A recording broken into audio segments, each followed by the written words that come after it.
Hello friends, welcome back to my channel. आज हम joint stock company के merits and demerits के बारे में बात करेंगे। मैंने इसकी डेफिनेशन और फीचर्स पे पहले ही बात कर ली है और इसका वीडियो मेरे चैनल पे अपलोडेड है। आप चाहे तो वहाँ से जाके देख सकते हैं। Now the first merit is limited liability. Company के शेयर होल्डर्स की लायबिलिटी लिमिटेड होती है। इसका मतलब है उसके पास जितना शेयर्स है उतना ही उसकी लायबिलिटी है डेट रिपेमेंट में। कंपनी के जो एसेट्स हैं केवल उसे ही यूज़ किया जाता है। ओनर्स की पर्सनल प्रॉपर्टी को क्रेडिटर्स यूज़ नहीं कर सकते और ना ही उसे ले सकते हैं ओनर से ज़बरदस्ती। इन सब रीजंस की वजह से इन्वेस्टर्स जो रिस्क उठाते हैं इन्वेस्टमेंट में वो रिड्यूस हो जाता है। Second is transfer of interest.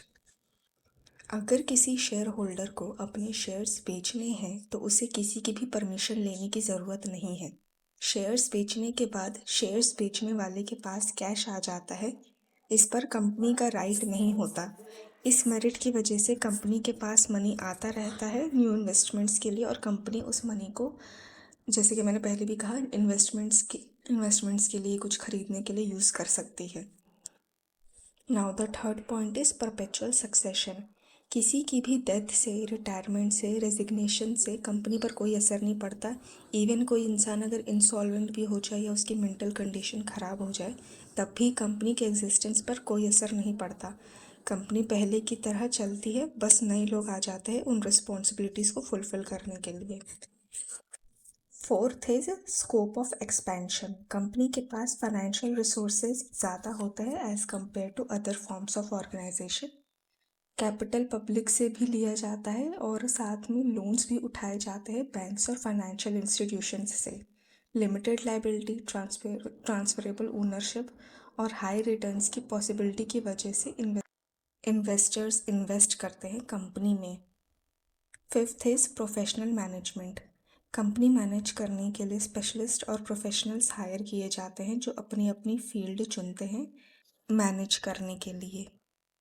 उन्हें कंपनी हाई सैलरीज प्रोवाइड करती है। सोल प्रोप्राइटरशिप के केस में ये मुश्किल होता है और कोऑपरेटिव सोसाइटीज़ में भी ये मुश्किल होता है। जो भी चीज़ें बनती है वो बड़ी क्वांटिटी में बनती है, इस वजह से ऑपरेशन का जो स्केल है वो बहुत ज़्यादा होता है। कंपनी इसी वजह से वर्क डिवाइड करती है जिसे हम लैंग्वेज में डिवीजन ऑफ वर्क कहते हैं। हर एक डिपार्टमेंट को दिया जाता है। इन्हीं रीजंस की वजह से डिसीजन मेकिंग बैलेंस्ड होता है और कंपनी की एफिशिएंसी बनी रहती है या फिर बढ़ जाती है। अब हम कंपनी के डीमेरिट्स के बारे में बात करेंगे। पहला है कॉम्प्लेक्सिटी इन फॉर्मेशन। कंपनी को बनाने के लिए, उसे एग्जिस्टेंस में लाने के लिए कई सारे लीगल रिक्वायरमेंट्स को फुलफिल करना होता है, जिसका प्रोसीजर बहुत ही कॉम्प्लेक्स होता है, जिसकी वजह से बहुत टाइम लगता है और इस प्रोसीजर को पूरा करने के लिए एक अच्छी खासी नॉलेज होना बहुत ज़रूरी है, जो जनरली हर किसी के पास नहीं होता। Second point is lack of secrecy. हर कंपनी को time to time information provide करनी पड़ती है रजिस्ट्रार ऑफ कंपनीज को और जनरल पब्लिक को भी, इसलिए ऑपरेशंस की सीक्रेसी को मेंटेन करना मुश्किल होता है। Third point is impersonal work environment. Company का ओनरशिप और मैनेजमेंट अलग अलग होता है, जिसकी वजह से टॉप मैनेजमेंट और ओनर्स को कंपनी और के एम्प्लॉयज, कस्टमर्स और क्रेडिटर्स के साथ पर्सनल कॉन्टैक्ट बनाना बहुत मुश्किल होता है और वो जनरली नहीं रख पाते हैं। Fourth is numerous regulations. जब तक कंपनी एग्जिस्टेंस में रहती है तब तक कंपनी को सारे लीगल प्रोविजंस फुलफिल करने होते हैं और ये उसके लिए कंपलसरी होता है। Auditing, voting, filling of reports और प्रिपरेशन ऑफ डॉक्यूमेंट्स में कई सारे रिक्वायरमेंट्स होते हैं, जिसके लिए बहुत सारे सर्टिफिकेट डिफरेंट एजेंसीज से लाने पड़ते हैं, जैसे कि रजिस्ट्रार, सभी और कई सारी और एजेंसीज। इन सब फॉर्मेलिटीज़ की वजह से फ्रीडम ऑफ ऑपरेशन रिड्यूस हो जाता है और कंपनी का काफ़ी सारा टाइम, एफर्ट और मनी चला जाता है।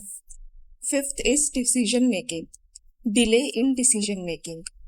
जब भी कोई प्लान कंपनी के लोगों के सामने रखा जाता है, उस पर डिसीजन लेने से पहले बोर्ड ऑफ डायरेक्टर्स से, फिर टॉप मैनेजमेंट से, फिर मिडिल मैनेजमेंट से और फिर लोअर लेवल मैनेजमेंट से अप्रूवल लेना होता है।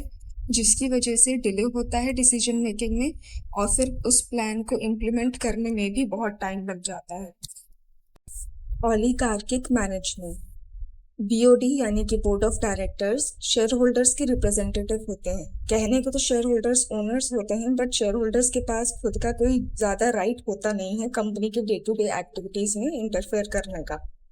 जो भी बड़ी कंपनीज होती है उनके कई सारे शेयर होल्डर्स होते हैं, उनका या तो कम या फिर बिल्कुल भी इन्फ्लुएंस नहीं होता कंपनी के बिजनेस पे। वो कंपनी को कंट्रोल नहीं कर सकते।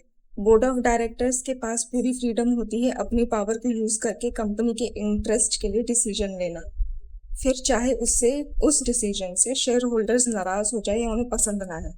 जो डिससेटिस्फाइड शेयर होल्डर्स होते हैं वो अपने शेयर्स को बेचकर कंपनी से एग्जिट ले लेते हैं और कंपनी उन्हें अलाउ भी कर देती है, क्योंकि वैसे भी उनका कोई राइट नहीं होता शेयर होल्डर्स की डिसीजन मेकिंग पे।